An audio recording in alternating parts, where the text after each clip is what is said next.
तो नमस्कार और स्वागत करते हैं आपको अपने यूट्यूब चैनल कोल्हान 24 में। और आज मैं आपको दिखाने वाला हूं खबर जो कि आप सभी को पता है कि आगामी 25 मई को रांची लोकसभा चुनाव होने जा रही है और इसी दरमियान चुनाव प्रचार पूरे अंतिम चरण पर है। और इस बीच अगर बात किया जाए हमारे ईचागढ़ विधानसभा के चांडिल प्रखंड के गांगोडी फुटबॉल मैदान पर एक विशाल जन जागरण सभा का आयोजन किया गया, जिसमें आपका झारखंड का मुख्यमंत्री जो पूर्व मुख्यमंत्री थे उनके पत्नी कल्पना सोरेन भी मौजूद थी। साथ ही साथ कांग्रेस पार्टी के जो प्रत्याशी है, संसद प्रत्याशी आशीष सहाय जी भी मौजूद थी। उन्होंने पूरा जन जागरण सभा को संबोधित किया। और चलिए देखते हैं वीडियो में किन किन बातों पर यहाँ पर जिक्र की गई है और ईचागढ़ वासी को क्या क्या आश्वासन दिया है। तो चलिए वीडियो पर पूरा देखते हैं। तो जोहार, प्रणाम, आदाब। यहाँ पर आए बहुत ज्यादा प्यार मिल रहा है, इसके लिए बहुत धन्यवाद। मैं जरूर कह सकती हूँ और ये मैं जहाँ भी जा रही हूँ तो मुझे दिख रहा है, पर यहाँ चांडिल में तो बिल्कुल ही ज्यादा, कि दिल्ली में जो बदलाव होने वाला है उसकी शुरुआत रांची से होने वाली है। ये आपको पता होगा कि हम आपके सामने प्रत्याशी के तौर पर तो आए हैं, चुनाव का समय है, पर चुनाव ये बहुत ही ज्यादा जरूरी है क्योंकि हमें अपने संविधान को बचाना है। और हम नहीं कहते हैं कि हमें अपने संविधान को बचाने की जरूरत क्यों पड़ी है, वो कह रहे हैं क्योंकि उन्हें संविधान को बदलना है। कहते हैं 400 पार दे दो, हम संविधान बदल देंगे। संविधान से हमें अपना हर हक और अधिकार मिलता है, तो हमें जरूरत है कि हम उसकी रक्षा करें। इसीलिए ये चुनाव कोई मामूली सा चुनाव नहीं होने वाला है।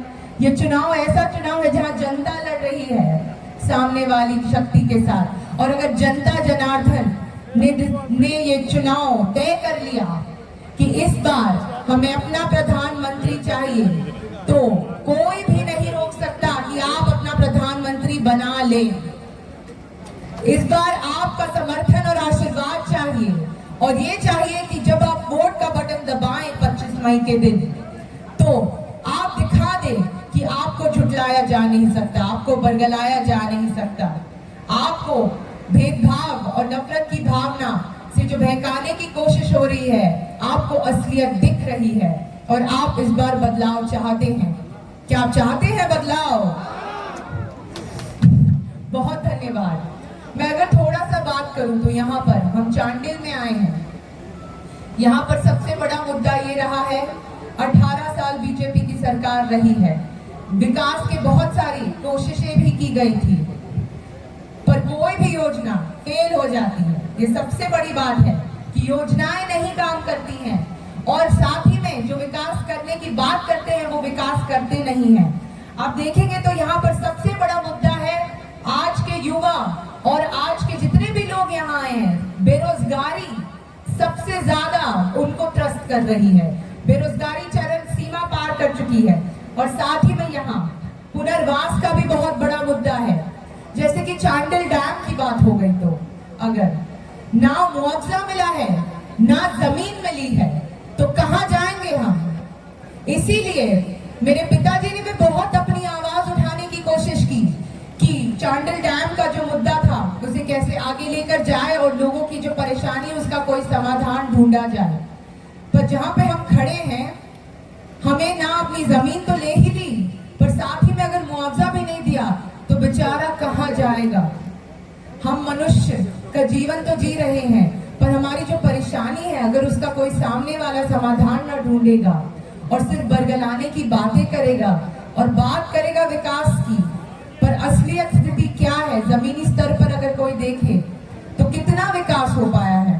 यहाँ सब विकास से वंचित है।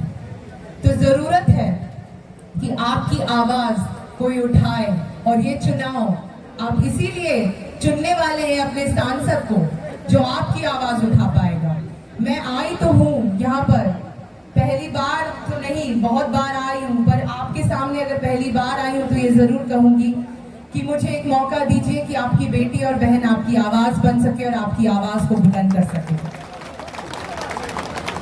मेरे पिताजी का एक बहुत पुराना रिश्ता रहा है, इसीलिए मैं चाहती हूँ कि वो रिश्ता मैं आगे बढ़ा पाऊँ।